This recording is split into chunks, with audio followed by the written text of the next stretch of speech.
welcome back. So the way this is going to work is the rest of the time is dedicated for task force members to ask questions, raise concerns, engage with BOEM and the staff that we have that has presented today.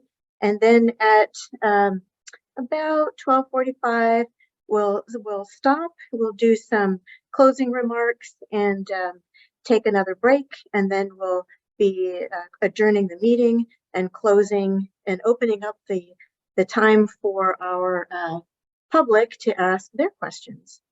So this next hour plus is hour and 45 minutes is dedicated to task force members.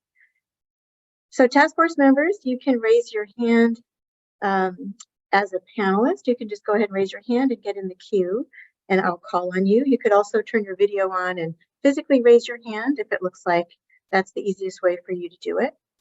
And we will go from there. So Jean and Doug and BOEM staff, everybody ready?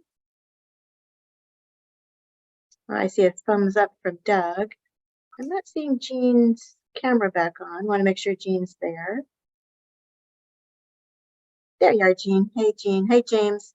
Thanks for turning back on. Thanks, Karen, for coming back in. All right, so ready to go. Our first question or comment comes from, it looks like from G. Chad. If you want to go ahead and, I can't see your whole last name, G. Chad, but there you go, unmute. Hi, welcome. Thank you. Introduce yourself and let us know who you're with and your question. More of a comment. My name is Chad Beauchop, Vice Chairman of the Makah Tribal Council. We're situated on the Northern Olympic coast in the state of Washington. It's good to see Doug and the folks. We're pretty familiar with the process, and I must say I'm impressed with the resources you folks have organized to address this issue.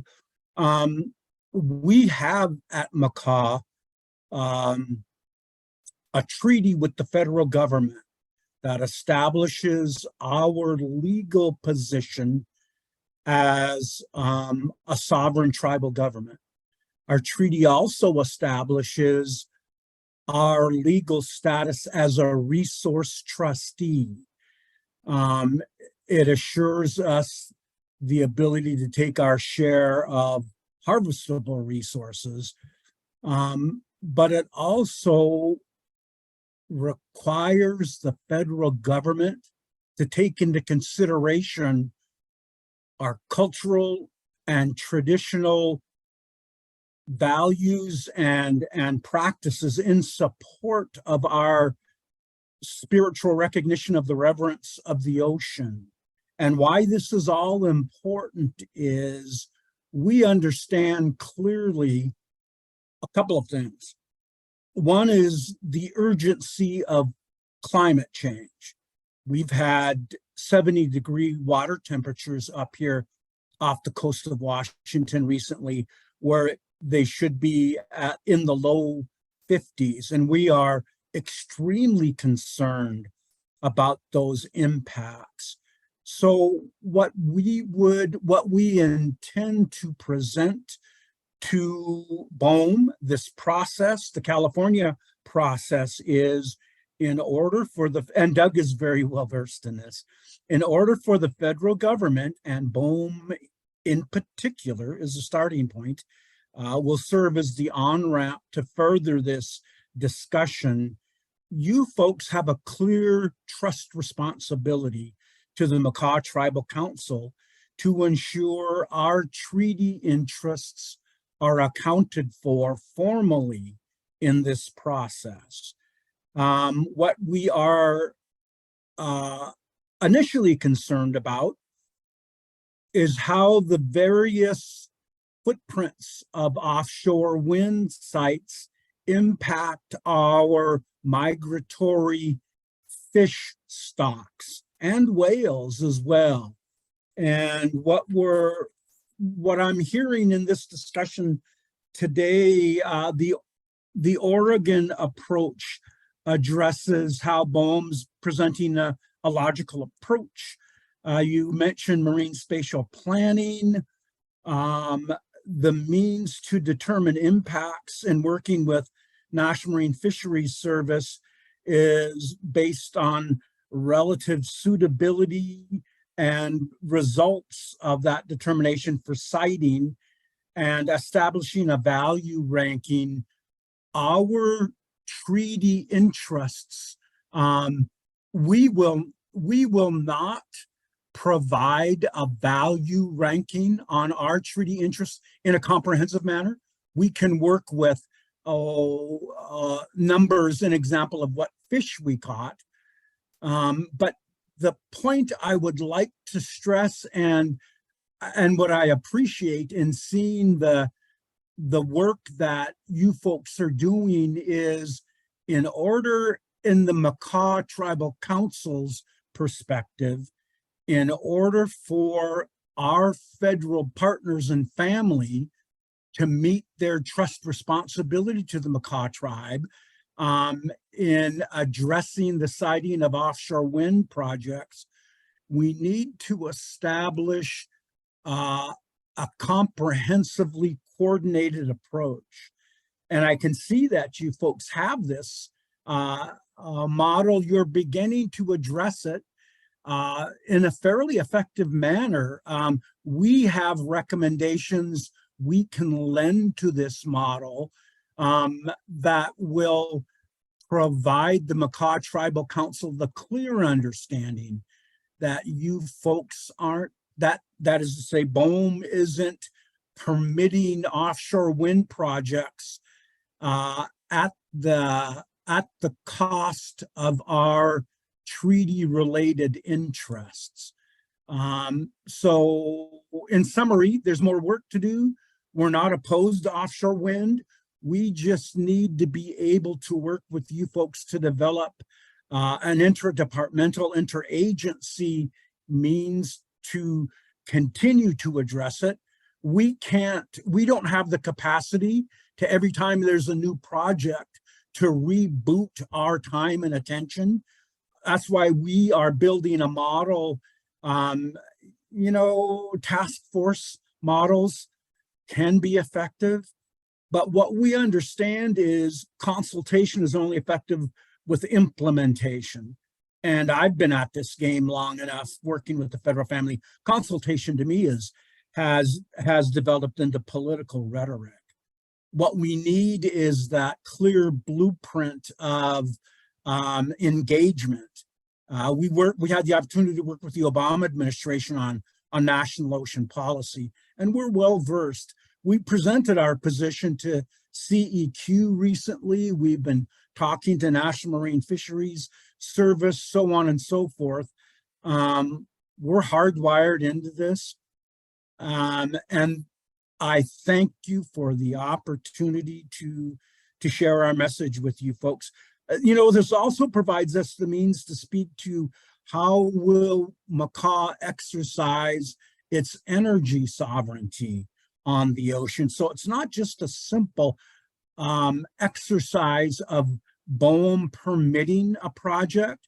You have all of these other correlated responsibilities that we have to work together to satisfy our understanding of this isn't a one and done. There's a lot more deep water to it than that. Thank you very much. Vice Chairman Beauchamp, thank you so much for your comments. I just want to apologize first that we didn't recognize that you were part of the task force, and I'm glad that you alerted us so that we could promote you. And I also see Walter Arnold from the Makah tribe has their hand raised. And so, Walter, I want to invite you to ask any of your questions or make any comments. And then, Doug, I'm going to hand it over to you for anything that you would like to share. Walter, is there anything else that you would like to contribute to what Vice Chairman Beauchamp has shared? Yeah, thank you for that. Can everybody hear me okay? Yes. Okay, so first of all, good morning, everybody. So this is a topic of conversation, a frequent topic of conversation in council chambers, as our community has federally treaty reserved fishing rights, and those commercial fisheries support at 90% of our reservation households with income. We're dependent on that. The language in the treaty was strong, so strong that we reserved the ocean for us. That was the biggest part of the treaty.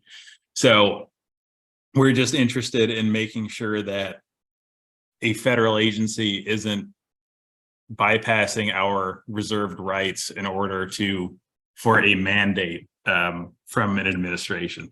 So some things we're concerned about involve the lack of study on the upwelling and how potentially removing the wind from this delicate environmental symphony affects the upwelling. That's one of our big concerns, and this effect on migratory fish, because our treaty reserved fishing rights extend outside of our UNA with migratory species, as the vice chairman alluded to.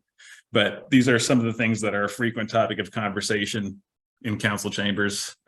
We take our treaty very seriously, and we would just like to make sure that the due diligence is being done in all aspects of this situation. Thank you.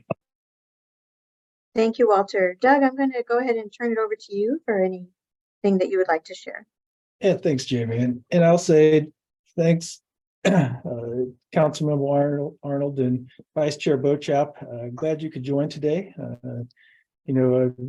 As you know, I'll just reiterate, the BOEM team and BOEM really, we take our responsibility, trust responsibility very serious, and we will continue to engage, and I've heard the concerns, and I can say that, we are doing things about it. And, one of the things that we're planning to do is, looking at, one of the concerns we've heard was about the migratory species up and down the coast, which we are looking at. We've got a study coming up.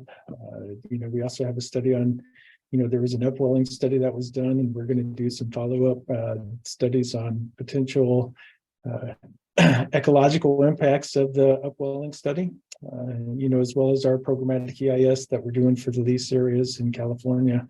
We'll be able to hit on the migratory species impacts, as well as the potential for displaced fishers from the lease areas in California. So again, I just want to reiterate, we take our responsibility very serious. We'll continue the dialogue as we have in the past, and look to do the same into the future. And thanks for being here today. I truly appreciate it. Thank you, Doug.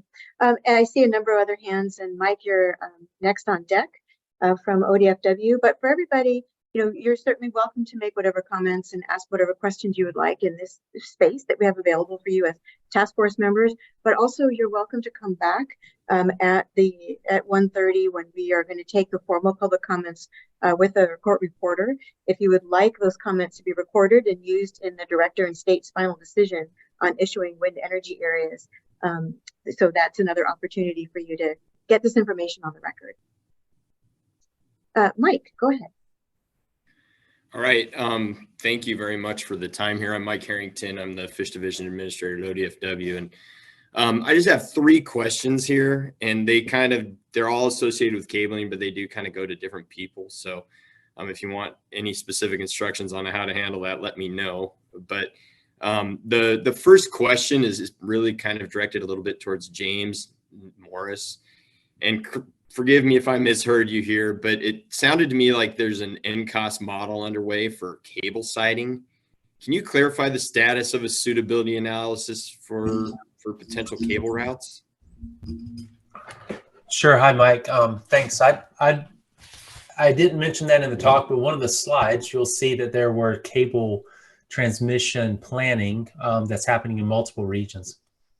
This is a relatively new spatial planning process. We're working with BOEM regions and industry to be able to use NOAA spatial planning approaches and NOAA data to be able to inform transmission planning.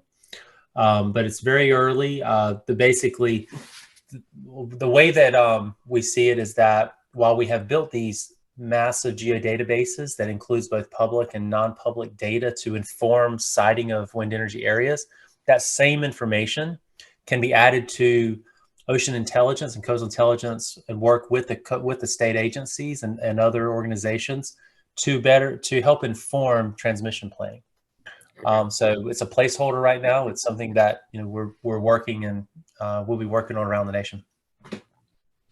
All right, thanks.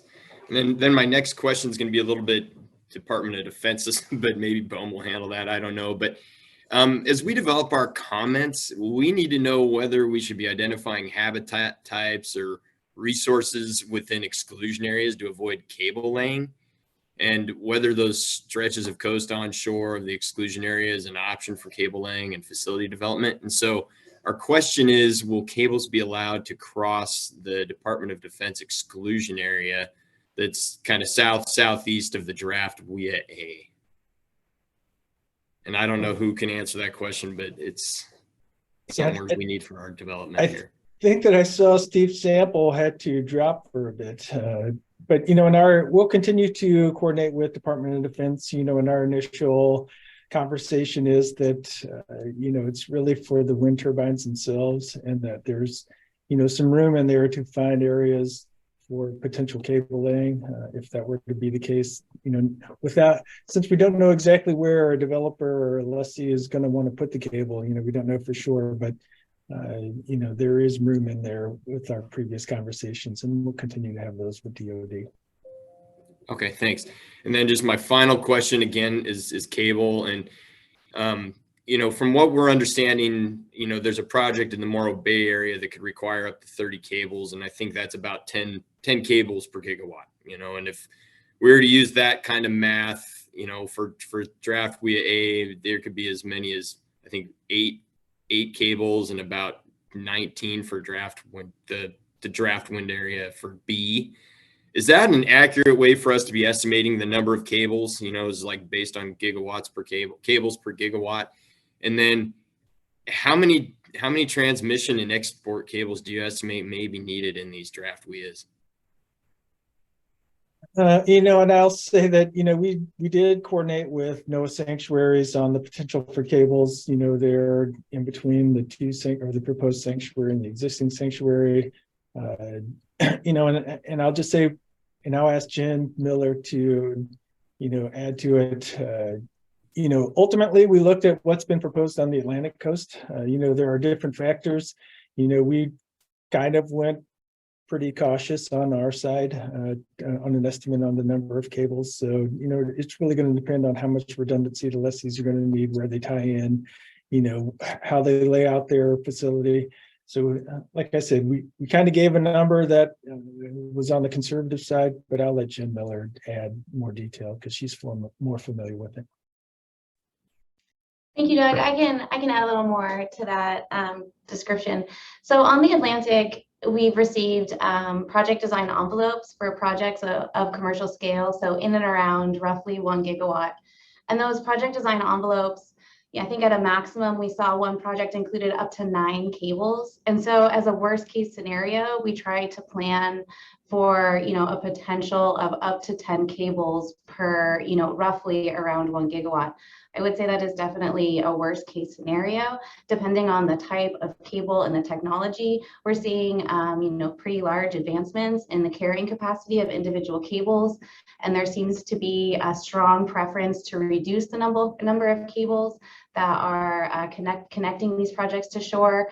And so through the use of high voltage AC or high voltage DC current, it can have a pretty strong impact on the number of cables that are being installed. But that, 10 per gigawatt is really a worst case scenario based on some of the projects that we were seeing submitted on the East Coast. All right. Well, thank you. Those are the questions I have. If I come up with any more, I'll raise my hand. Great. Thank you, Mike. Next hand up is, it looks like it's from Jennifer. Jessica?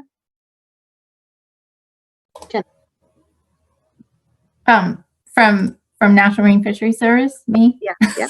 Okay, great. Hi. Yeah, this is Lila. So first of all, I just wanted to say,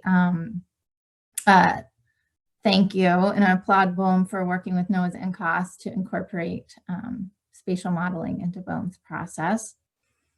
And I want to thank BOEM and NOAA's NCOS for inviting us to provide data and recommendation for their consideration in the process. And I just wanted to clarify a little bit more about NOAA Fisheries' role in the modeling process. So, you know, we provided data layers for our scientific surveys and protected species and habitats under our legal jurisdiction. We also worked with Oregon Department of Fish and Wildlife to provide the joint analysis and recommendations for fisheries. And finally, we also provided some data about larval and juvenile fish distribution that's found in the appendix, but that was not used in the model for reasons that we explain in the appendix. So for all of the data layers we provided that were used in the model, per the guidance of NCOS, we provided at least 2 scenarios in order of our priority recommendation to help inform BOEM's decision making. And this was because the decision about what data to use in the model, of course, is solely BOEM's decision. And after we provided that information, NMFS was not involved at all in the discussions with BOEM about which, you know, scenarios to use. But the appendices in the NCOS report contain all the background information, the scenarios we provided, and the priority ranking if people are interested. And then again, thank you to BOEM for noting that we will be, NMFS and ODF&W will be at the September 21st Fishing Industry informational webinar to provide an overview of the information we provided for the fisheries layers.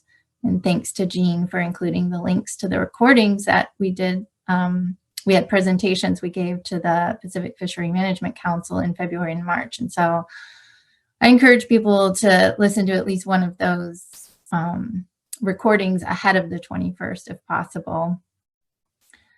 And then I also saw a question in the chat about climate change and endangered species. So NMFS is looking into these issues and started discussing with BOEM about how this type of information could be incorporated into the planning process, although there wasn't time to include that in this model. So NMFS scientists are working on assessing climate-ready fisheries management and how species distributions could shift with climate change. And there's definitely uncertainty related to where species distributions would be in the next 30, 50, 100 years. But considering projected climate change scenarios could help maximize benefits of offshore wind development while simultaneously minimizing environmental and coast conflicts. And then I did want to just also acknowledge the concerns raised by the Makah tribe here today, and that, yeah, we are interested in working with the Makah and meeting with them to talk about NMFS's data recommendations to the model and to any future models. So we are definitely committed to engaging with them and also working with BOEM to, you know, hear about the information that the Makah tribe needs to assess impacts on their tribal fisheries and species of concern. So, yeah, the issue of upwelling and the effect on migratory fish, like I said, we did provide some maps about juvenile and larval fish distributions, but that was not incorporated into the model at this time. So happy to talk more about that.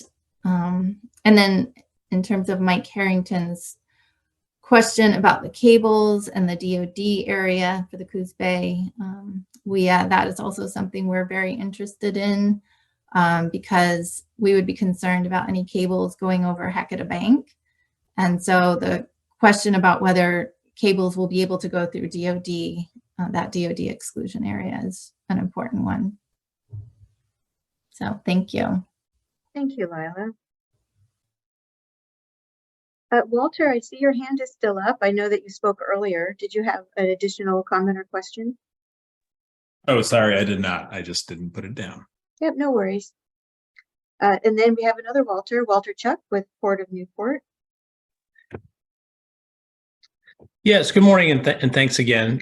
So I have a couple comments. I'll probably jump back in later, but basically, would it be possible to have a task force meeting with our California counterparts? I think it would be great if we could sit down and talk with each other, go over some issues. The fleets in Oregon and in California go back and forth, and so it would be good to get a little bit of back and forth, and to also have the California fisheries information tacked on to the Oregon stuff.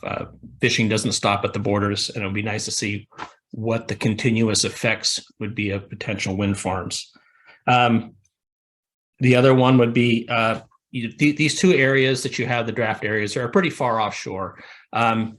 Is it possible that in the end, the developers themselves will find these areas unsuitable and ask for a redo of the process, and maybe having these areas move in closer to shore where the costs will be lower for them? Because on the East Coast, some of the developers over there are seeing skyrocketing costs, and that might affect how the areas might be addressed out here, or where developers might want to put their areas. Thanks. Thanks, Walter. Doug, I'm going to look to you. Is there something you'd like to share? Yeah, I'll say, to answer your first question, Walter, we can have a meeting between California and Oregon, and if we don't call it a task force meeting, then we can, invite everyone. So we wouldn't necessarily have to have it, as a task force meeting with the task force groups. We could just get together the potential, anyone who would like to come, and we can break it down by topic or sector if we needed to have the conversations. But I know that California has been in touch with Oregon to talk, transmission, and fishing is something that we could also do, I think, in the future. To answer your, we've got these draft wind energy areas, and, we went out with the call areas, we reduced the conflict, we have pretty good reasons for reducing the areas that we did. I don't see us moving closer to shore, at least not in these current areas. And if, developers came back and said they wanted something closer to shore, we could have another call sometime in the future. But where we're at right now is, we reduced the areas and we removed some areas of pretty high conflict, and I don't see us going in closer than we're at currently with the draft wind energy areas off Oregon at this time. Thanks, Doug. So next up, we have Wayne Belmont with Lincoln County Board of Commissioners. Wayne. Thank you. Again, Wayne Belmont representing Katie Jacobson, who's Lincoln County Commissioner. And just a couple of quick questions. The first is following up on what Walter Chuck was saying. The fishing community and the fleet, of course, is statewide and very mobile. And it looks like there are no actual meetings being held north of Coos Bay with the communities. And I'd just like to highly recommend and suggest that there should be meetings throughout the state along the coast because this impacts these fishing communities statewide. The second thing is that if I understand the wind energy area siting analysis, BOEM has chosen, and I understand BOEM is the agency that actually gets to choose the data layers that are used in this analysis. And there's something like 30 to 40 different spatial data layers that were chosen. But my understanding is that there's about, I don't know, maybe 10 times that many, 400 layers of data that actually exist out there. Is there any list of the unused layers and any explanation for why those layers were not used?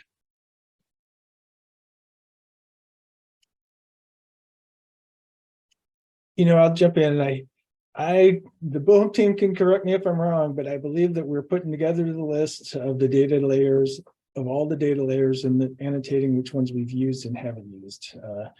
I can say the simple answer is, some of the data layers were similar to data layers that we used.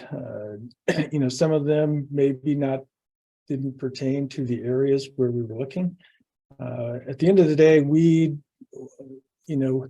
and hopefully the report shows that, and when we clarify things on what we used and didn't use, we picked the best data layers that would give us the answers that would be most informative for developing, the draft wind energy areas. So we'll be the first to admit that there were some that we did not use, but like I said, a lot of those were repetitive. And I think with that, I will Rick, do you have an answer? Or Frank? I believe Well, Frank had some examples of the data layers that we didn't use. I think you answered that well, Doug. I'll expand in a minor way and just give an example of, you've heard about the NIMS and ODFW effort to provide data input into the modeling effort. And they did a lot of work to take their most current and most reliable data and work it and hand it over to be used in that process. There were many data layers that represented perhaps data that wasn't as recent, for example.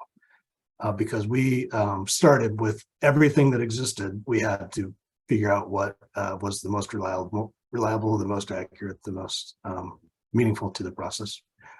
We've gotten this question a couple of times now in this process, so I think you can count on some further written explanation to help expand on that. And as Doug said, Frank or NCOS may want to give more of or a better answer than that even. To get to your first question though, I don't know if Doug wanted to respond to that too, but I'll say, you know what? Do you want to, Doug? I would respond. I would defer to Doug, I guess I should say. And yeah, the first question on, again, the BOEM team, we coordinated with the state of Oregon for the in-person meetings. We know that not only is it all along the Oregon coast, but it's essentially from California, Oregon, and Washington for the fishers. So, what we did is that's why we had that fishing specific virtual. So then it would allow an opportunity for, the entire fishing community up and down the coast to participate in a fishing specific meeting on the draft wind energy areas. And it is virtual, but we ultimately are going to have a very similar process as the in-person public meetings. We will have an opportunity with the court reporter for a comment during that virtual fishing specific meeting. So we're hoping that, because, time and resources, we are having the 3 in-person, I think logistically speaking, we can't, go up and down the entire coast of, all 3 states. So we did include that virtual component so that we would afford an opportunity for all the fishers to provide comment into the process.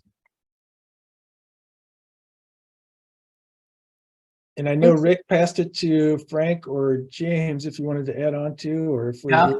Yeah, Doug, I'll pick up on that a little bit. So as you can imagine, if you have a model that has 400 or 500 data layers in it, the individual contribution of each one of those data layers is affected. You have a dilution factor, so to speak, in terms of weighting, the influence of each data layer. And so that's one of the challenges that the modeling team, sieves through all that data and works to identify the ones that have the data layers that are the most authoritative and best available information, but also working to ensure to work to the extent possible to build a model that represents the societal values and ocean characteristics that are the main drivers to influence decision making.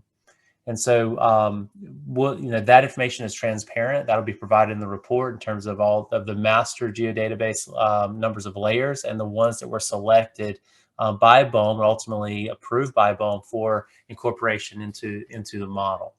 But it's not just about which data layers are selected. It's also about choosing the ones that and ensuring that the influence of those data layers is balanced and towards a whole ecosystem approach. Thanks, James. Thanks, Doug and Rick. How about we move to our next question? That would be Commissioner Yamamoto. Welcome. Yes, thank you, Jamie. I do appreciate the time. And I've been involved with this for, gosh, almost a decade, probably over a decade. And the questions that I'm going to pose, I've posed many times before, and honestly never have received an answer to any of these questions. So I'm hoping we can get to the point where we do have some answers, not just questions. My first concern, of course, is the fisheries off of the Southern Oregon coast. and it could have a devastating impact on our Oregon fishers. And I do agree with Wayne Belmont that our boats tend to come from all over Oregon and go where the fish are in the season. So I think it would be good to have these types of events, not only in Southern Oregon, but off the Northern Oregon coast also. You have to understand these are huge, tremendously huge floating platforms with even bigger wind turbines on them. And each one of these platforms is going to have to be anchored to the ocean floor by a minimum of 3 cables. And those cables do not just go straight down from the platform. They splay out. And you set up an array of these platforms with wind turbines on them, and suddenly you're taking up a huge portion of the seafloor from fishing. That's something I think we really need to be concerned about.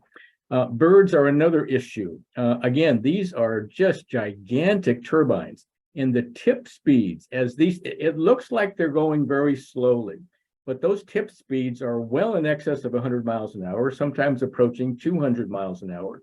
Terrestrially, we see a lot of damage to raptors in Oregon, but that's an easier situation to quantify because every week you walk underneath the turbines and you can count the bird kill. What's going to happen offshore? These huge turbine wind tip speeds are going around, killing birds. They're going to drop into the ocean, never to be seen again. I'm very concerned about how we keep track of bird kills.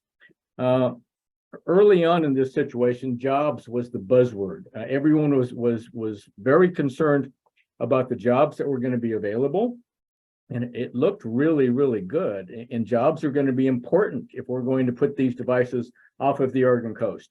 Wasn't soon after that BOEM reported to us that, well, we can't find a port in the state of Oregon that is deep enough, large enough, and has the infrastructure to manufacture these huge devices. And that creates a huge problem with jobs. So then where are the jobs? Very recently, within the past few weeks, we've heard that the port of Coos Bay would be amenable and large enough to handle construction of these turbines. But almost exactly at the same time, I had a report that the airport that serves Coos Bay North Bend, the flight patterns in taking off and landing from the Coos Bay Airport would not allow these wind turbines to be built and towed out to sea.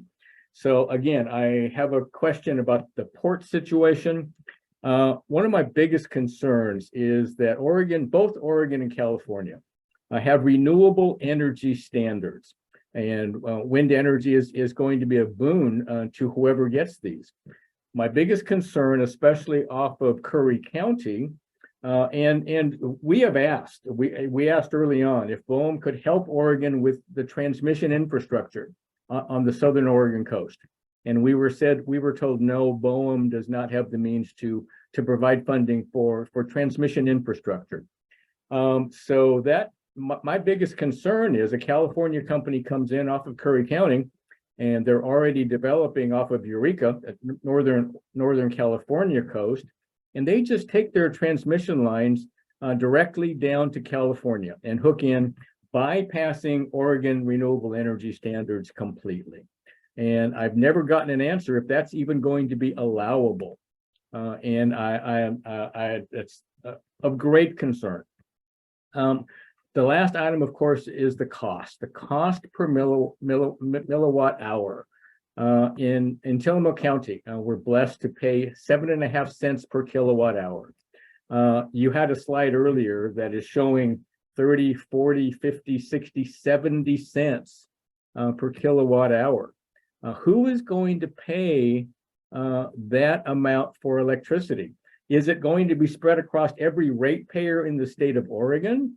Are the coastal residents going to pay these astronomical prices for the wind power?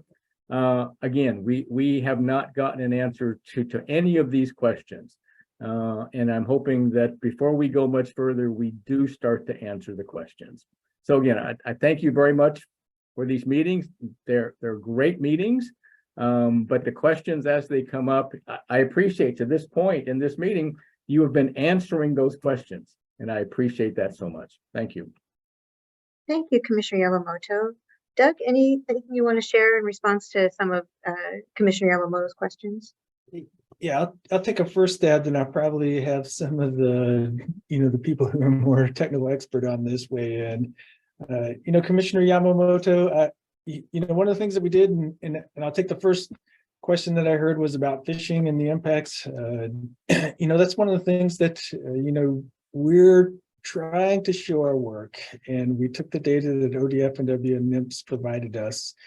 And, as we developed the draft wind energy areas, we avoided those as best as we could. And I think that, we weighed it pretty heavily and we avoided pretty well on at least the data that we got from, NIMS and ODF&W. So we're looking to reduce those impacts. Same with birds. So we had a data layer on there that the NCOS team presented, about the bird vulnerability and, where these draft wind energy areas are located. Ultimately it does a relatively good job of avoiding, where the birds are going to be vulnerable. And remember, this is just the first step. So we are doing this, and this is trying to reduce the conflict. But, if we move forward with final wind energy areas, and if we have lessees, and if, things progress to where we get a construction operation plan, then we're going to do the NEPA review of the actual impact. So we're just trying to take the areas right now, reduce the conflict as best we can, knowing that it's not going to be 100%, but knowing that in the future, we'll be able to determine what the actual impacts are once we get a construction operation plan and a project that's proposed. I think that the port and the transmission, our jurisdiction ends at 3 miles offshore. We don't determine where transmission is built. We don't determine where ports are upgraded.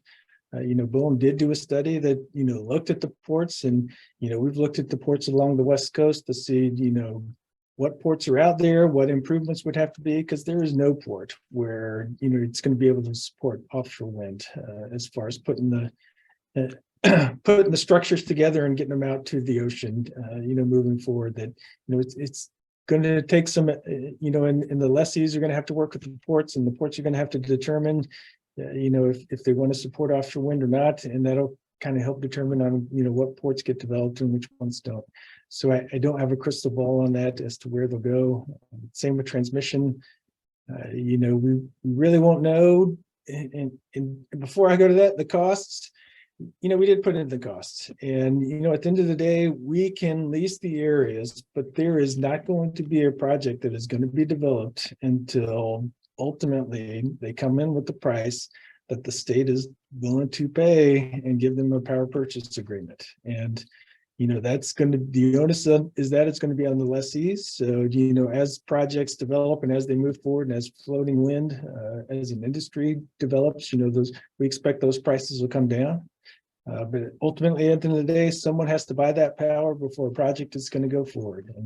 And I'll just give the example on the Atlantic.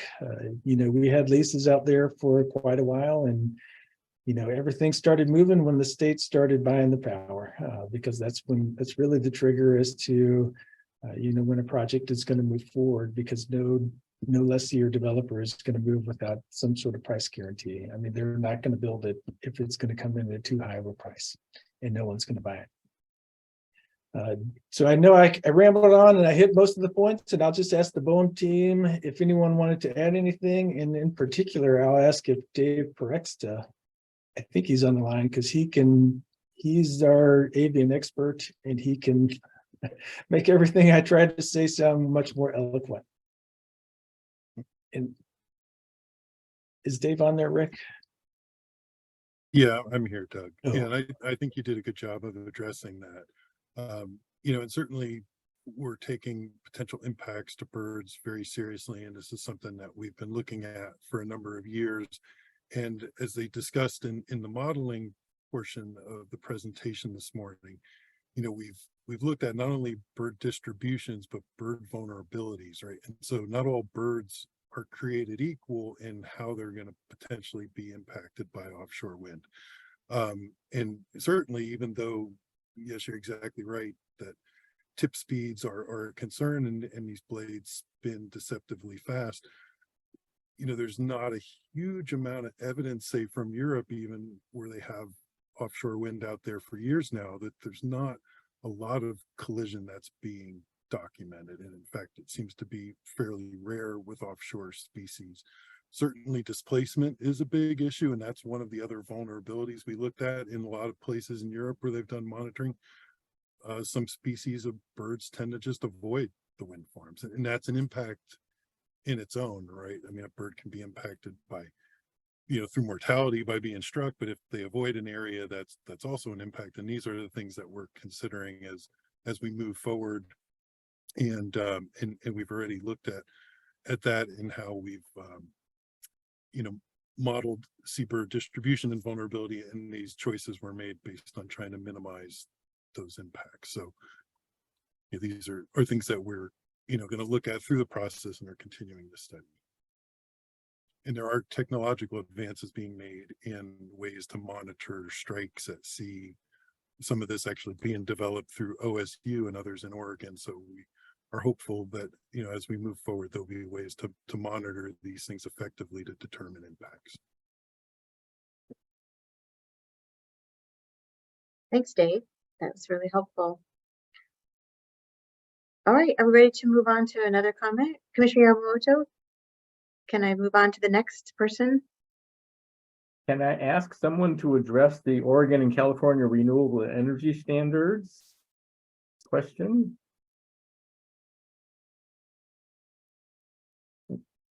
Oh, can you repeat that one, Commissioner? I'm not, I know that I know that there are renewable standards for both Oregon and California.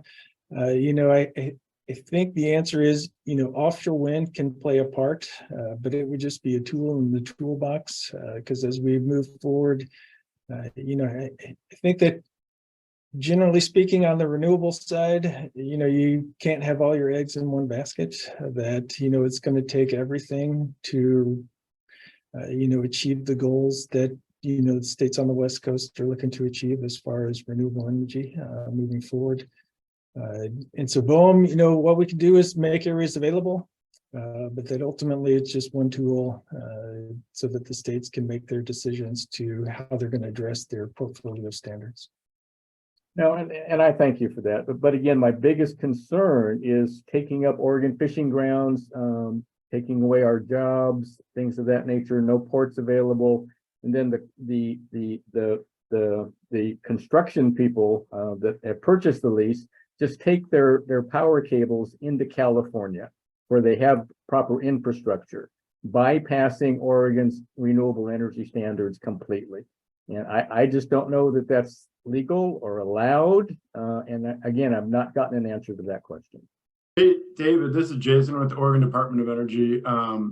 You know, if you wanted the RECs, you would have to buy the power or, you know, the renewable energy certificates to comply with the state energy standards. We don't even know necessarily how attribution is going to be accounted for the 100% clean energy law that passed a few years ago. That's still working its way through the Public Utility Commission. I suspect it might have some tie to the renewable energy certificates. There's two different paradigms we have now. Essentially, we have a 50% renewable portfolio standard, I believe by 2040, and then 100% clean energy by 2040 as well. So that all is, frankly, you know, still unclear and being worked on procedurally.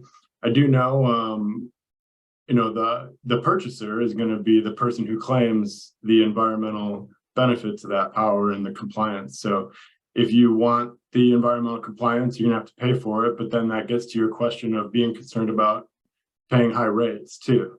So ultimately, it's apparently not a statewide process. Doug alluded to some state-created power authorities on the East Coast that are doing, you know, for lack of a better term, like central procurement. That is kind of an umbrella thing for maybe the whole state, or maybe they just work with certain providers in certain localities. So you can think of PGE up here, or in Tillamook, I believe you have your own public utility district down there, primarily through Bonneville Power. So, you know, unless Tillamook wanted to buy some offshore wind, they would be, you know, your local authority in charge of kind of making the decisions on what gets passed in through your rates and what would, you know, comply with the state energy standards for Tillamook PUD and your ratepayers there. So I think you have local control essentially through your PUD about your compliance with state energy standards. You know, 100% clean isn't applicable, I don't believe, to Tillamook PUD. It's for the large investor-owned utilities. I think you have very small renewable energy certificate portfolio compliance requirements because of the size of your utility.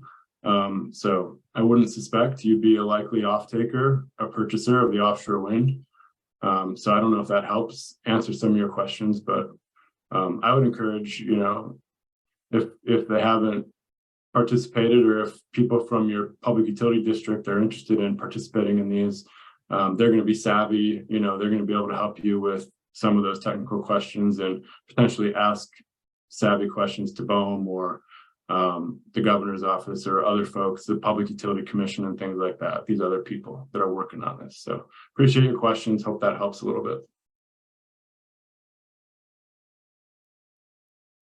Okay, I see some head nodding, Commissioners, so I'm going to go ahead and move on to Jeff Lackey. Jeff, with the Port of Newport. Yes, thank you. And I have 3 questions. I'll try to list them quickly in the interest of time. The first one is upwelling has been mentioned, but some additional context that would be important to consider is that both the WEAs butt up right against some extremely important fishing grounds. So to have the upwelling question unanswered at this point in the process seems like it's not sufficient. That right now the spatial modeling and the suitability modeling looks like it almost considers that there's no impact of upwelling because it gives decent suitability scores, even though if there's upwelling in the WEAs that could impact the fishing areas that are adjacent, the impact could be massive. And so that seems like a very large hole in the suitability and spatial modeling. Is there anything that could be addressed to address that sooner, because later may be too late? That's the first question.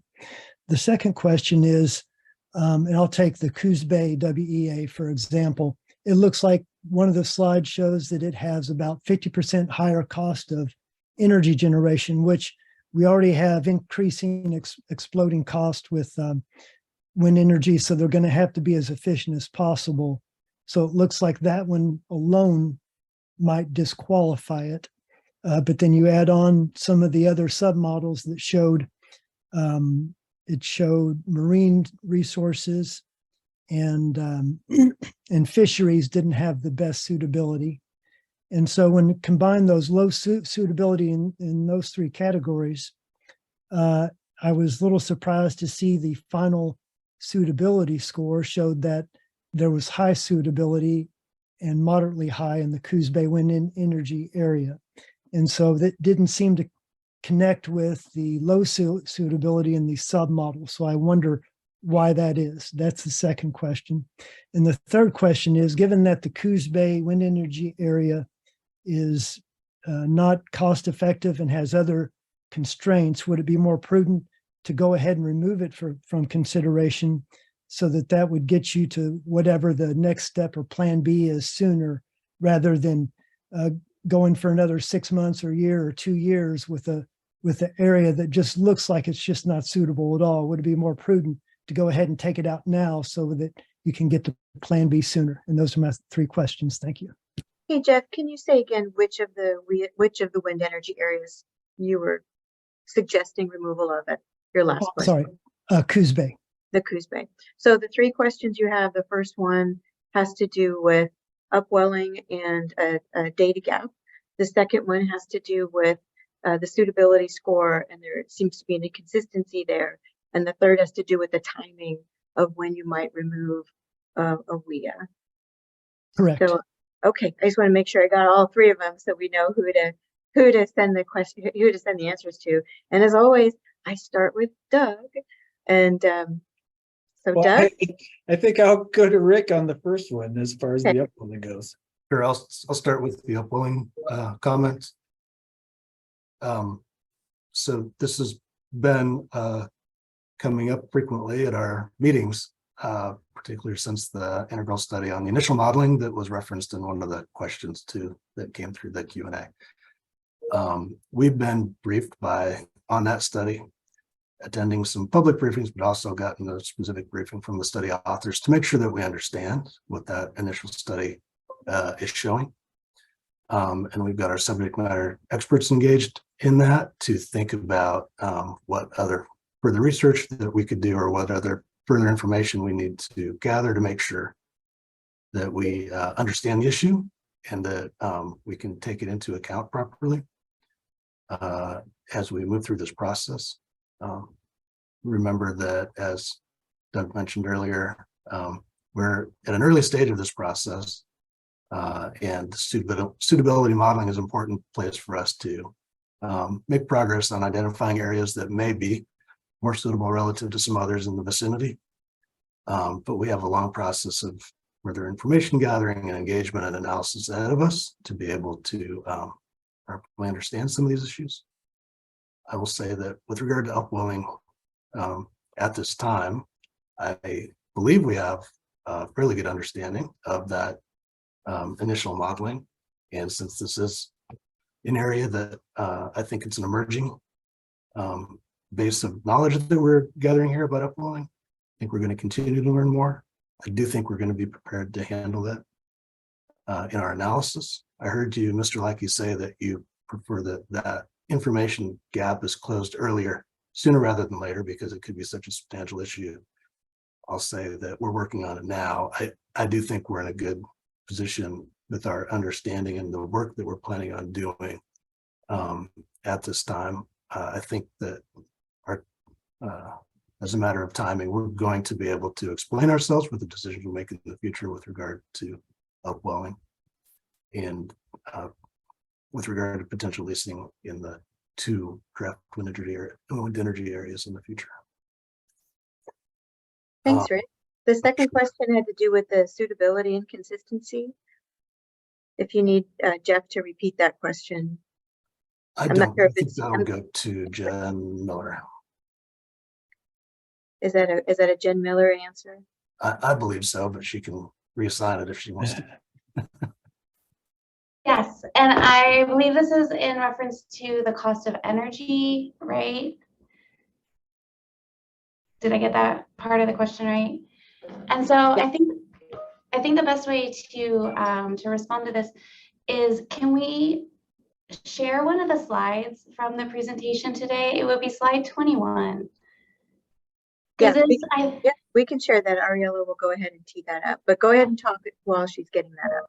Okay, and the reason why I'm asking to show this slide is that, you know, we modeled the areas from the call area, which are just a selective region along the coast. And so in order to get an understanding of, you know, what the difference that you're seeing within the cost, within the call area, and how that, you know, really corresponds to the variation that you can see, you know, throughout a larger area, I think can give us a better perspective on that difference that we're seeing overall. While you do see a difference in cost or projected cost of energy, and I guess these are all projections within the call areas, with the area in the northwest being more expensive than the area in the southeast. If you look at how the cost of energy varies along the coast, what you'll see is that the areas within the call area are all relatively low cost.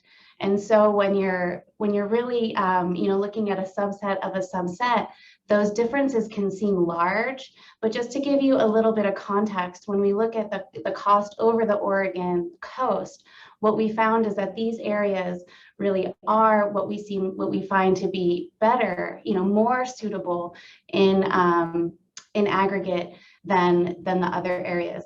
While yes, we do see a difference within the Coos Bay Call area, the North Est being projected to being more costly. If you look at it, as an aggregate of the entire Oregon coastline, those costs do seem to be, relatively in the middle. And so we have to, keep in mind that, we're always looking for the most suitable areas. And, as pointed out, sometimes one variable will be less suitable and one variable might be more suitable. We really did try to prioritize the removal of, things like fishing areas that are, known constraints and really just not suitable areas, and see what remains and find the most suitable from those areas. Thank you. Hey, Jen, is this the right slide that you wanted to reference? Yes. Yeah, and so exactly. So what you can see is there's like these big squares kind of in the background, and that is the levelized cost of energy that's estimated by the National Renewable Energy Laboratory along the entire Oregon coast. And those warmer, those reds and oranges are the more expensive areas, and the cooler areas, the blues and purples, are the less expensive areas. So while you do see that cost differential across the Coos Bay Call area, if we're looking at the entire coastline, that the difference is not quite as large. Thank you. Great. Jen, thanks so much for explaining what we were looking at here. There's a lot of information here on the slide. And the last part of Jeff's question had to do with the timing of removing a call area. So Doug, is that a question for you? Yeah, I think so. And we have the draft wind energy areas out there, and we're accepting comments on them. So, there's no decision that's been made on moving forward or not with the drafts as to final. I'll give the example of, we had draft call areas and we ended up removing one of the call areas, after we presented the draft to the task force. So, the decision has not been made. They're draft. They're out there for public comment. Not only will it be comment from, people here on the task force meeting, but as industry will weigh in too, and we'll have to take it all into consideration when we make decisions on, potentially moving forward with the areas off the coast of Oregon. Thanks for that, Doug. Thanks for your questions, Jeff. I'm going to move on to Councilmember Seastrom. Welcome again. And I hope I'm pronouncing your last name correctly. Oh, it's said a little differently. It's Julie Seastrom. Seastrom, thank you. Seastrom. And again, I'm Hannes Coos, Tribal Council for the Confederate Tribes of Coos, Lower Umpqua, and Siuslaw here in Coos Bay, Oregon. And I don't know if it's okay, but is it okay if Bob Ming speaks ahead of me and then I speak after him? Because I think he might clarify something that I had a question about. Of is that course. Okay? Yeah, Thank of you. course. We can shuffle the order. Bob? Hello, I'm having trouble with my system and can't even regulate the volume of the sound and no video, but I can apparently talk back and forth. You hear me okay? Yeah, we can hear you just fine. Okay, so I had some questions. I saw in the presentation that Coos Bay would produce 10.6 gigawatts. Is that right? Roughly? And if that's correct, and there's 10 cables per gigawatt, is that 106 cables coming on shore, or is that a kind of a spider web pattern where they get collected together and one cable comes on shore? That's one question. Do you want to pause on that question? I'm not sure if you can see the screen to see when people are unmuting. I saw Doug unmute. I think he wanted to answer your first question. Yeah, I think Bob, just to clarify on that one, that was the Coos Bay Call area, which was approximately 10 gigawatts, and right. we whittled that down to the the draft wind energy area, the Coos Bay draft wind, which is less than a gigawatt is what we've calculated that to be. So it would not be the Coos Bay Call area was intentionally large. We whittled down to the draft wind energy area, so it's safe to say that the rest of the Coos Bay Call area is not on the table at this time. So we're talking about less than 1 gig? That is correct. Oh, okay. All right. Thank you for that. Number two is a new studies come out about wind farms in the ocean with the turbulence created by the blades. Apparently, it's eliminating plankton in those areas. I was just reading about it yesterday. So if it eliminates the plankton, what happens on up the food chain is, I'm wondering about that. All right. Let me pause you on that one and let's see who can answer that. Doug? I am not familiar with what study you're referencing. On next week's Coos Bay meeting, I'll bring the data and hand it out so that you can review that one. I don't have it in front of me at the moment. And I don't see anyone reacting that they are familiar with that one. So if you can let the BOEM team know, that would be great. We would appreciate it. Thank you. Okay, and then a follow up on Commissioner Yamamoto's question about bird strikes.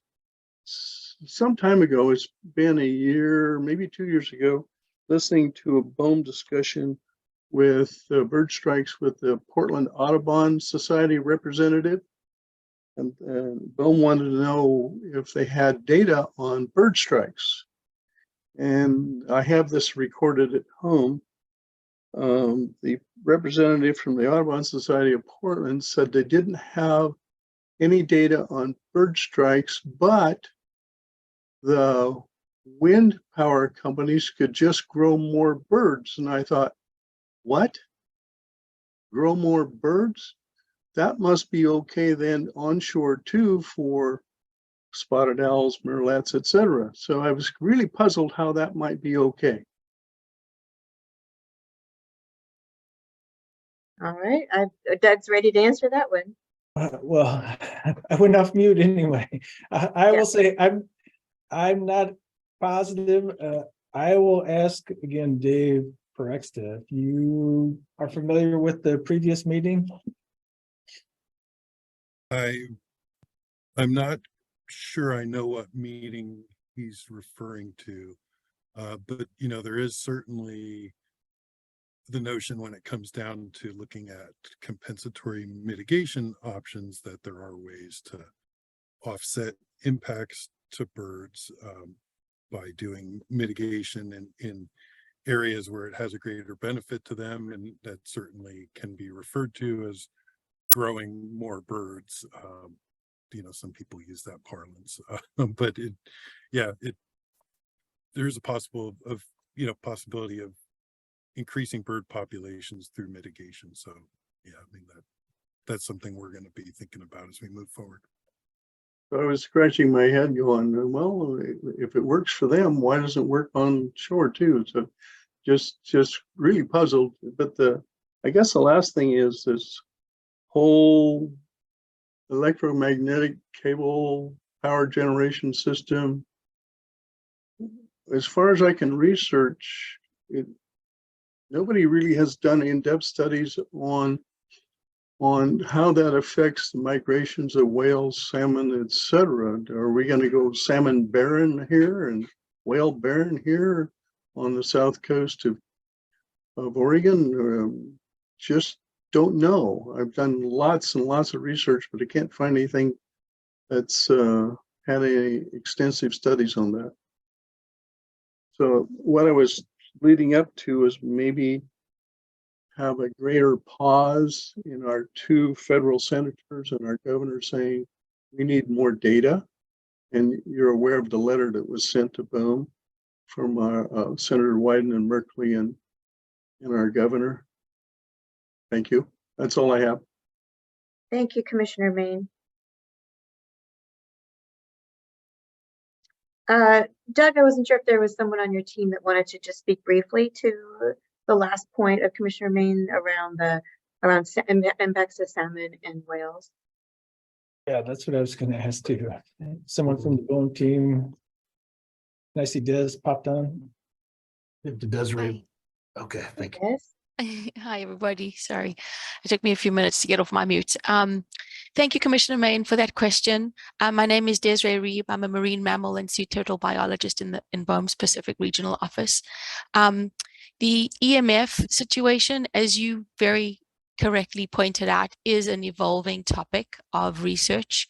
I'm going to speak mainly to the whale question and leave the salmonids to others. But in general, it's very hypothetical at this point. There's really no data on EMF impacts to marine mammals. Some bottlenose dolphins do have some magnetite in their brain. And so some folks have hypothesized that potentially they can detect magnetic fields, and that's how we reason they can migrate. But to be honest, there is no definitive science to actually prove or disprove that. That said, when we think about EMF cabling, generally we think about it as cables that are buried. And some of the studies that actually have been done, and we'll be happy to provide you with a list of the information that we have, show that it reduces the EMF propagation very significantly to levels that a lot of the electro and magnetosensitive species would not be able to detect. A lot more work has been done on crustaceans and invertebrates. And again, some behavioral changes have been seen, say maybe they eat a little bit more or they move a little bit more around, but population level effects have not been noticed, not in Europe or in any of the studies that have currently been published.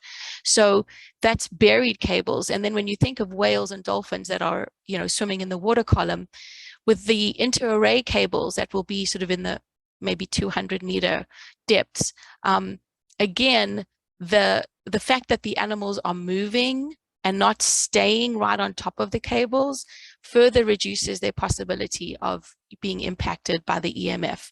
So although I definitely, want to acknowledge that you're correct, that more studies are needed, currently the best available information suggests that we're not expecting any kind of even individual or population level effects from EMF on marine mammals from offshore wind at this time. So I hope that helps.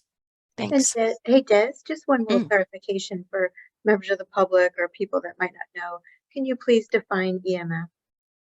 Sure. So electromagnetic fields, generally these transmission cables or cables that are transferring electricity produce an electromagnetic field that some species are able to actually detect. A lot of the sort of shark species have like the sensory ampullae that they can actually detect the electromagnetic frequencies. And some people hypothesize that this is how they can forage or navigate. So these sort of fields, as you can imagine, are just sort of like radiated. If you think of sound, it's almost like in the same way, but it's an electromagnetic frequency.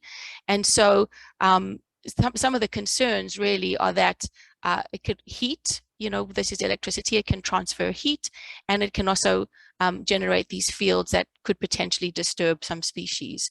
So a lot of work is really being done on it.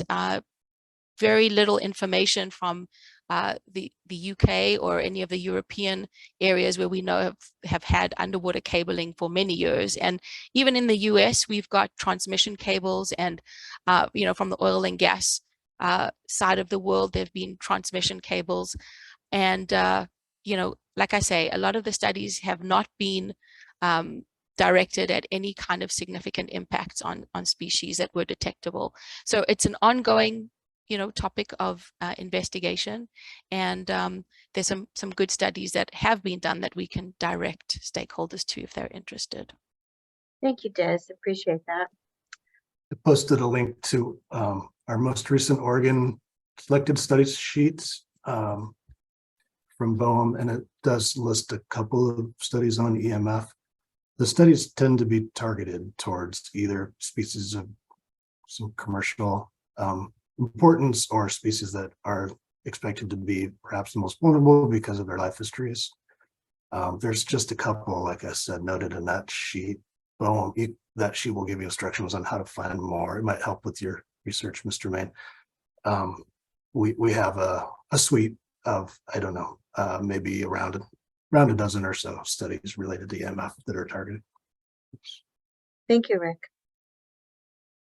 Thank you, Commissioner Main, for your comments and questions. Let's go ahead and move on to Council Member Seastream.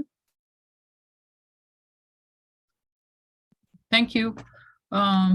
He didn't speak about the one of the comments that I was thinking he might. Mr. Yamamoto spoke about that the possibility that Coos Bay would be able to be a port to receive the manufacture of these turbines and the implementation of them, and I question that. I don't think that that's something that we're going to be able to do, whether it's because of the airport not being able to operate at the same time that they're trying to do that or not. And I'm not sure if Mr. Main is the one who could answer that, or somebody online could answer that. But I question that possibility. I was so thankful when DOD shut down the majority of the area, the call area off of the Coos Bay coast. And I asked our chief if it was possible to shut down the whole coast from the perspective of the DOD.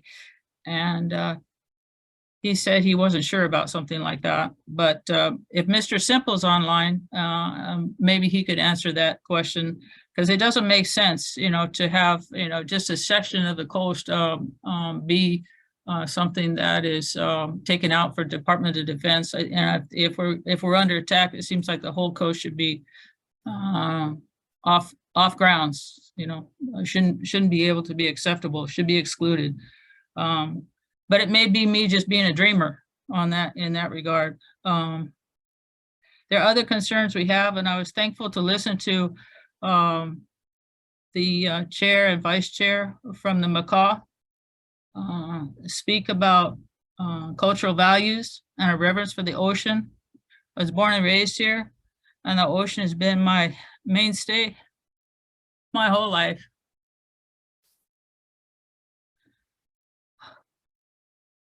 And when you speak about view sheds, or you speak about hypothetical views with a wind farm in the horizon, it just doesn't make any sense whatsoever.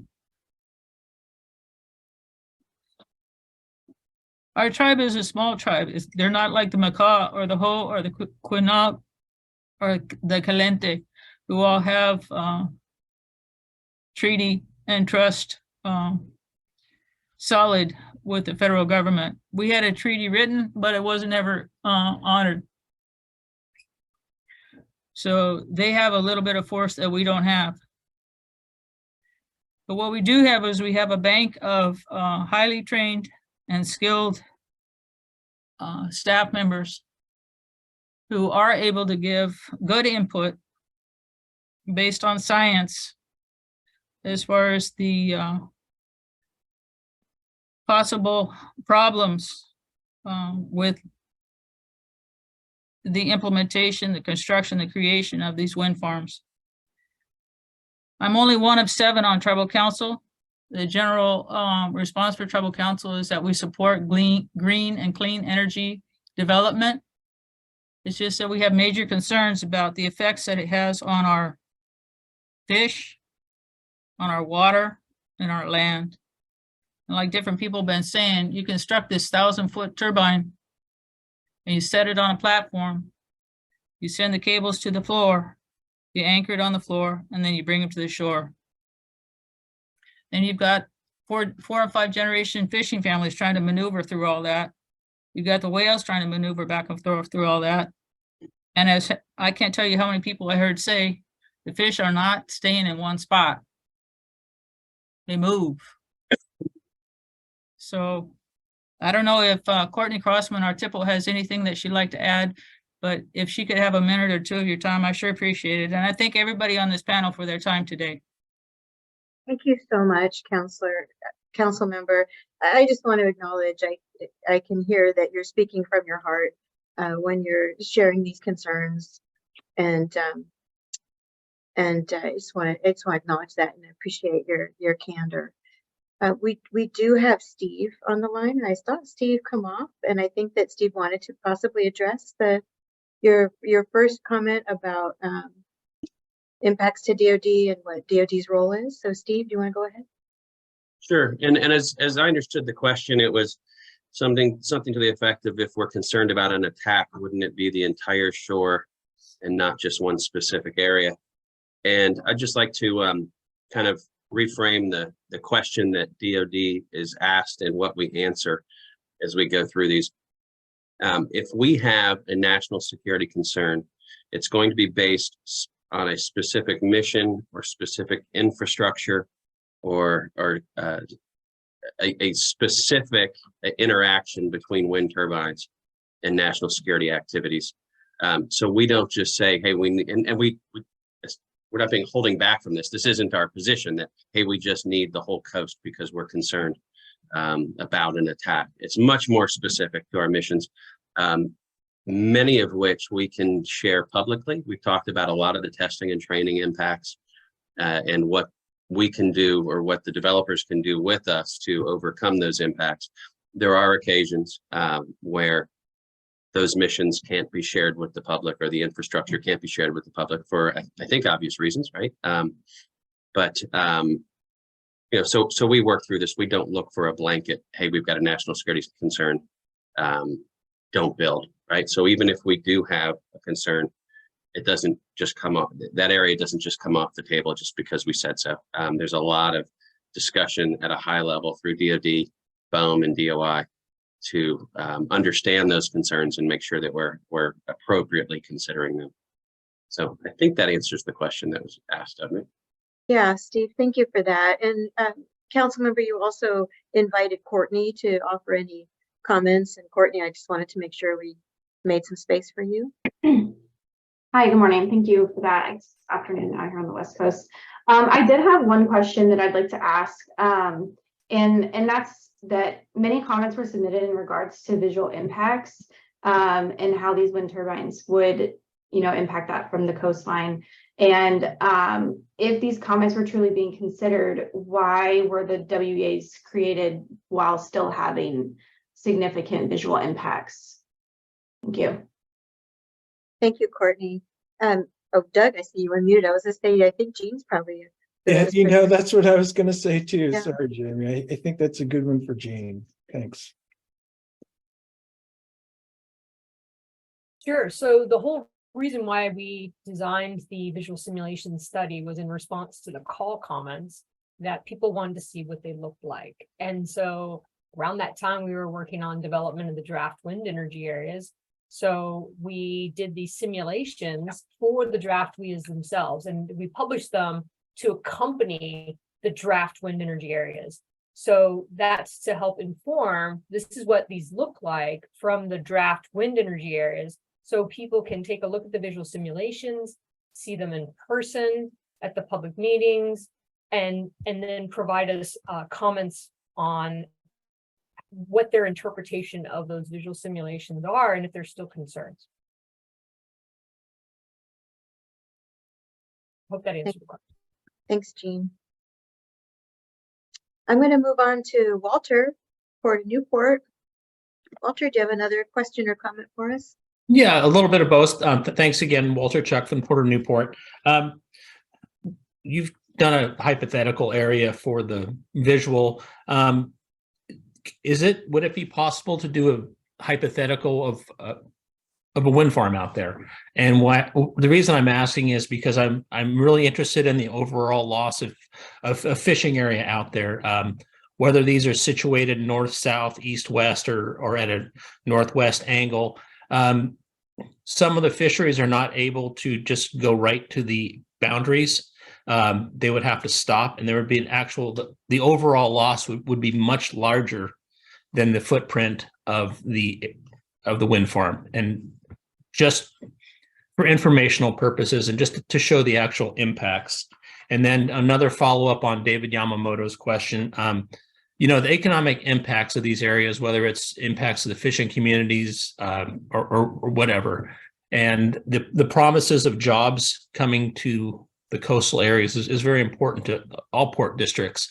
But with this technology not being developed yet and a lot of talk about bringing jobs to these communities, it would be really good to have some updates on what the current technologies are and what the actual feasibility of bringing these technologies to these smaller rural areas would be.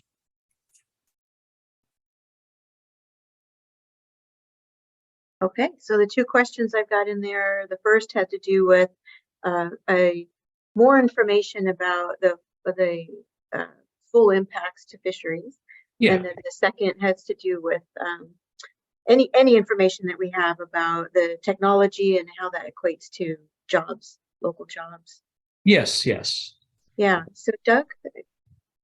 You know, I think I'll ask Rick to jump in on the,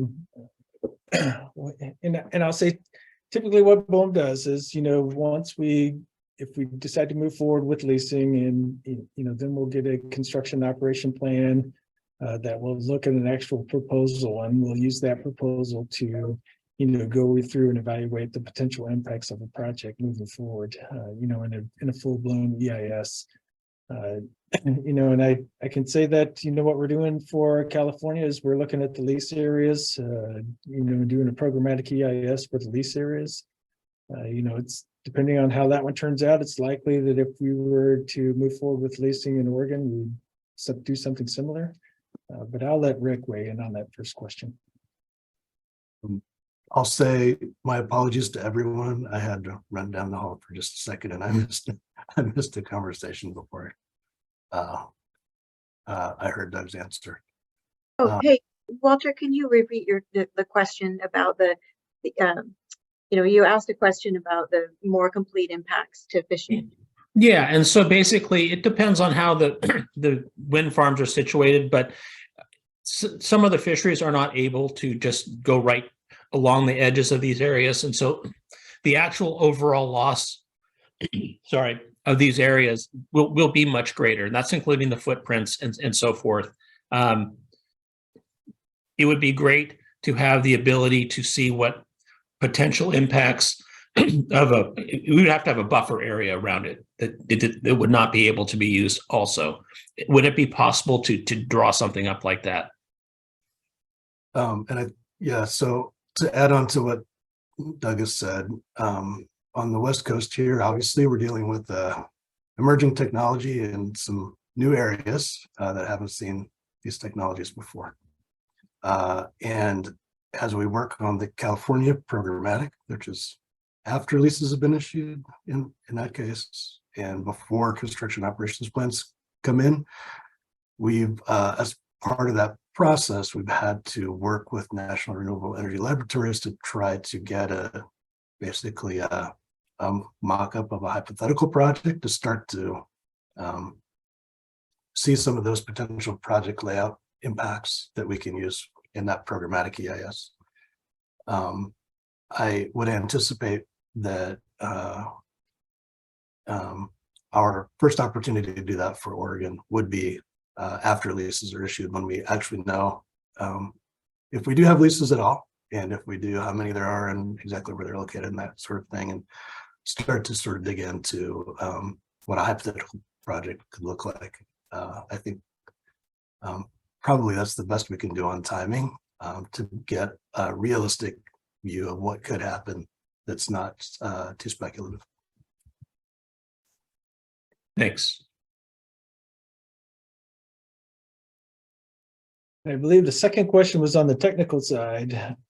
You know, I'll say that, you know, although floating offshore wind is not as widely distributed as fixed bottom offshore wind, you know, I think from a technology standpoint, you know, it's not novel technology necessarily. So there's floating, and it comes from the oil and gas side of things. You know, so there's floating platforms out there that, you know, drill for oil and gas in the North Sea and the Gulf of Mexico. So it's really just marrying a turbine on top of a floating technology foundation. And, you know, I don't want to put anyone on the spot, but maybe our federal partners at Department of Energy can, I know Patrick, you were on earlier, if you want to talk on the technical side of where floating wind is, if I'm not putting you on the spot on that one. If he's still on.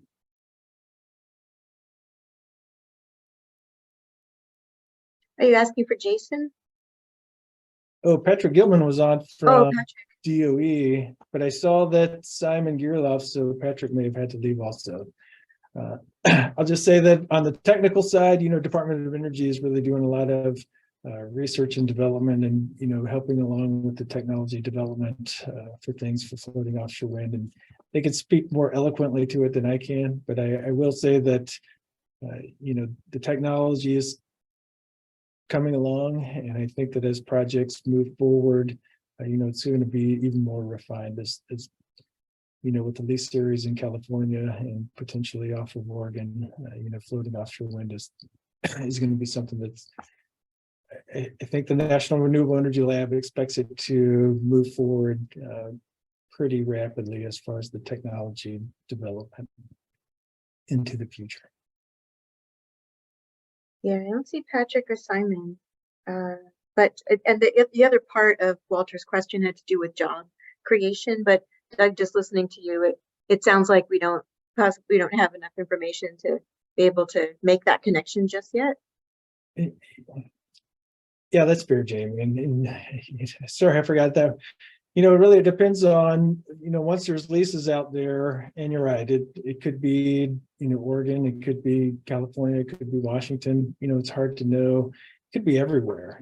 If offshore wind, floating offshore wind is a tool in the toolbox and, states are wanting to move forward with it, there could be, I'll just say that right now, I think the installed capacity in Europe is, what California plans for floating offshore wind by 2045. So, the more that it develops, but it is hard to say where the jobs are going to be because, you just don't know what the lessees, where they're going to end up developing or, who they're going to partner with as they move forward with projects. Although I can say that on the BOEM side, we did have a 20% bidding credit for workforce development and supply chain development specific to floating offshore wind. So instead of that money going directly to the Treasury, at least for the California lease sale, that 20% bid credit, we're hoping that it goes to, the West Coast because this is where, the floating offshore wind is going to be. We made it specific to floating. So that bid credit, and I'm going to say it equals, I can't remember the exact number, but it's roughly 117 million that would go in, to at least the West Coast local community for supply chain development and workforce development. Great, thanks for that, Doug. So, Walter, I'm going to move on to Representative Bright. Oh, you're muted. Did you have? Thank you for the answers. Yeah, thank you. So Representative Wright, thank you for your patience. Oh, no problem. Thank you for the conversation in the meeting today. I just have one major question and then a comment.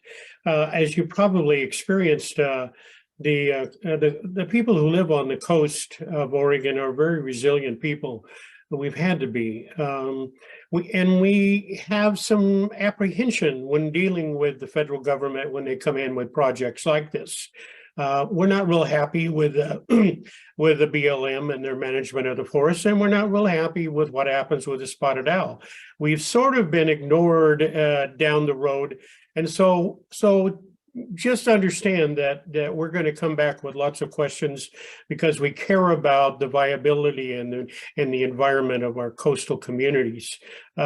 Yes, jobs are important, and we need to make sure that we expand that, but not at the cost of another industry. And that has to do with fishing. We want to make sure that we also have the green jobs, and we also have the other jobs that are already here so we can expand on them. So just a comment. My question has to do with, I was going up the gorge here last week and to La Grande, and I noticed a lot of the fluids on some of the turbines were leaking down the sides. I realize maintenance is going to be a problem, even more out in the ocean. How are we going to deal with the maintenance and making sure environmentally we don't have those fluids leaking into the water? Thank you. Thanks for that question. Doug is unmuted, so Doug, go ahead.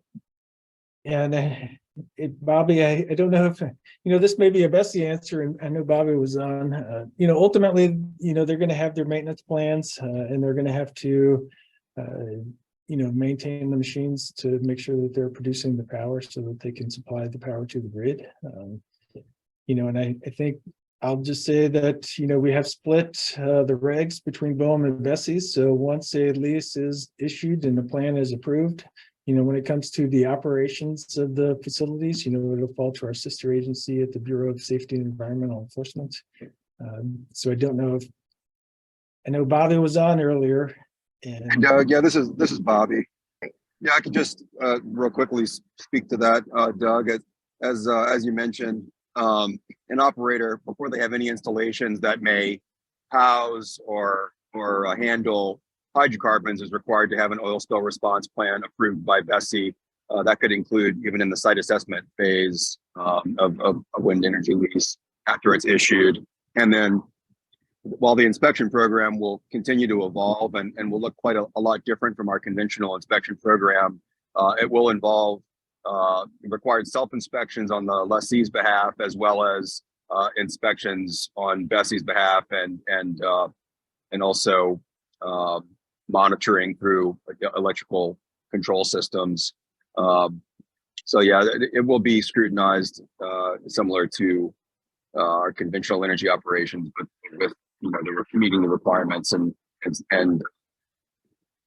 stipulations of renewable energy. Thanks for that, Bobby. And just so everybody knows, so Bessie stands for the Bureau of Safety and Environmental Enforcement. That's the federal agency that Bobby's with. Rep Wright, does that answer your question, or do you have any follow-up before I move on?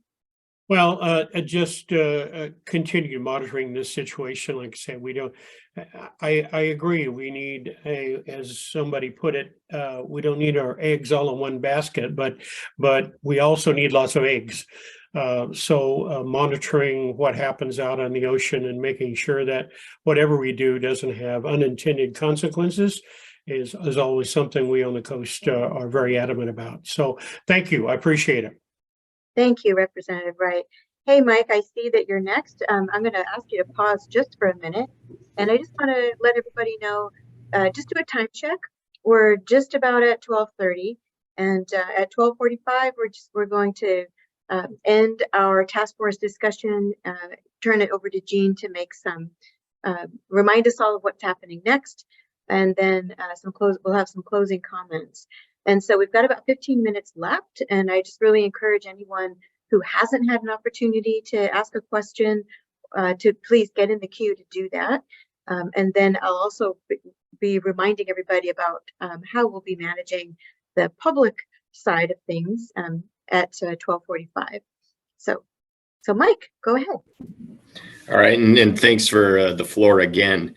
And Steve Sample, this question is going to be directed towards you, so just a heads up here. But you were able, Steve, to answer my question for the most part in the chat, but I don't know that everyone else was able to see that, and I think a little bit of detail would be helpful here too. So I understand from the chat that cabling through the DoD exclusion areas is not a showstopper here. That you'd probably be able to do that.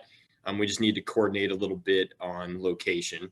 But it would be helpful to understand a little bit more just kind of what limitations or coordinations would be required to cable through those areas so that we can kind of guide some of our comments or our thoughts as we go through this process. And that's my only question. Thanks. Thanks, Mike. Sure. All right. So the area that you're talking about was an area that was assessed by DoD to have critical national security impacts. However, that assessment was for wind turbines. It was not for the cables. And the assessment initially just looked at the wind turbines, and we didn't have any cabling plan to assess.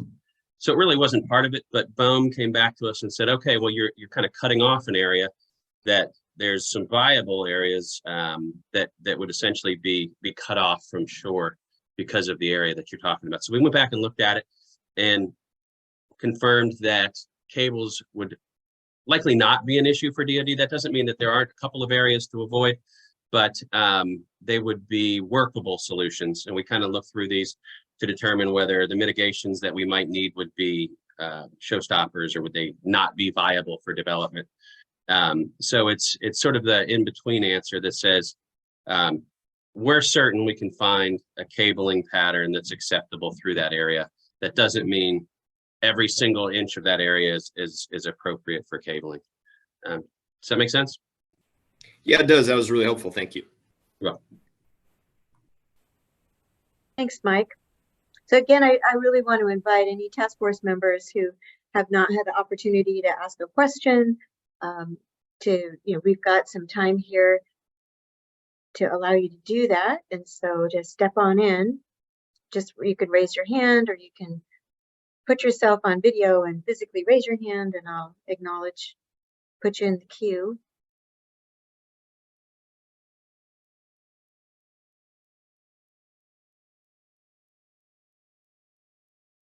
I'm not seeing any other questions coming in. So I'm just sort of dragging out a pause to see if anybody's going to raise their hand. And again, for our members of the public, I see them raising their hands. When we are done with our task force conversation, we're going to open up the public Q&A after we adjourn the task force meeting. And so folks in the public can start to get in the queue there.